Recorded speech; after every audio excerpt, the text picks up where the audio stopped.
India में आप पर टैक्स फाइलिंग एप्लीकेबल है या नहीं है, वो आप इस छोटी सी विंडो से समझ सकते हो। If you can see, this is a declaration जो कि इनकम टैक्स वेबसाइट पे जब आप रिटर्न फाइल करने जाते हो तो टैक्स अथॉरिटीज आपसे लेती है। वो आपको पूछते हैं कि आप रिटर्न क्यों फाइल कर रहे हो। पहला ऑप्शन है, अगर आप basic exemption that is 2.5 lakh के ऊपर अगर आपका इनकम है तो आपको फाइलिंग करना ज़रूरी है।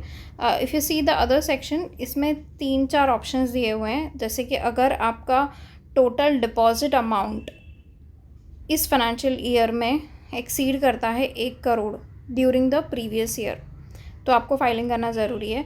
दूसरा ऑप्शन है, अगर आपका फॉरेन कंट्री में आपने कहीं ट्रैवल किया है और उसका खर्च आपका 2 लाख से ऊपर है तो आपको पर ये एप्लीकेबल है।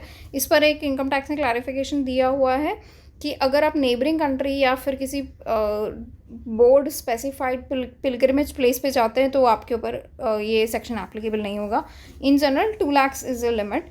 एंड अगर आपका इलेक्ट्रिसिटी का खर्च प्रीवियस ईयर में 1 लाख से ज़्यादा आया है तो भी आप पर ये एप्लीकेबल है।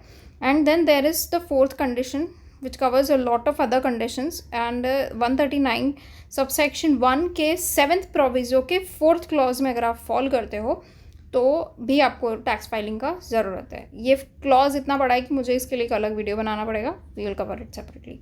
सो this is a basic, very basic idea कि आपको इनकम टैक्स फाइलिंग करने का कब ज़रूरत है इंडिया में।